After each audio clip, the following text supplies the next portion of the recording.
thunder when I can talk to your kids about Jesus. Oh boy, I hope I don't go making an ass out of you. Go back and please watch the rest of this video. She's incredible. When we talk about religion in school, we talk about it in a historical context, or if, like when I taught at Queen of Peace Elementary School, which was a Catholic school, I taught Judaism, Christianity, Buddhism, animism to my students, and I taught it in a compassionate and caring way. It's not hard to do.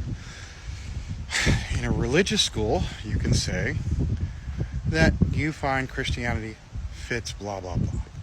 But if you're talking about a secular school, like I did for many, many years, you talk about religion in the history of when it occurred and how it expanded.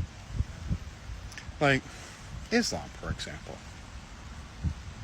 So you have Muhammad, gets a little message from God somewhere around 600 AD, which is Anno Domini, which means the year of our Lord in, by the way, Latin. And that's Christian. So we've gone and changed it. So now it's called the Common Era, so we don't have a basis based on the birth of Christ. It's around 600 CE, Muhammad got a messenger from God, and he goes to Mecca, and that starts the religion. And Mecca and Messina become the two most important, or Medina, not Messina, Messina's in Sicily.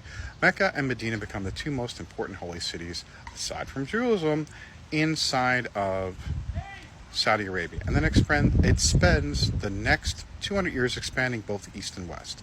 So it starts in Saudi Arabia and it goes as far as Vietnam into the east, and it goes as far as Morocco and into Spain in the west. That's how we talk about religion in a public school. I can tell you about the 5 pillars of faith. I can tell you if, those are good or bad. And generally speaking, like most moral practices that are involved with religion, if you're following the actual guidelines, they're not terrible.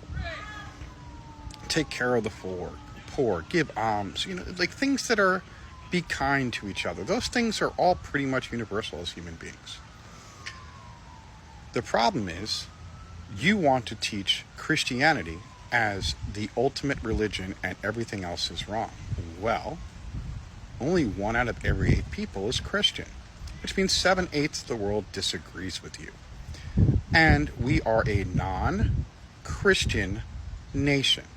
Madison and Jefferson, who were integral in writing both the Declaration of Independence and the Constitution, were against a state religion because of the fact they are aware of what happened during Europe's period of division over Christendom. When the Protestant Reformation happened, lots of people died. You had a 30 Years' War, you had a 100 Years' War, you had civil war in England. It wasn't good. So they were aware of that and they kept it separate. We need to do the same thing. I went to Sunday school and I got my Christianity there from Sister Mary, that evil bitch. But it was not given to me by Miss Lambert in 2nd grade, and that's the way it needs to stay. This creator was fantastic. It lets me know that there are good people out there that are raising our children, and that's why we see this level of empathy from Generation Z. Phenomenal job.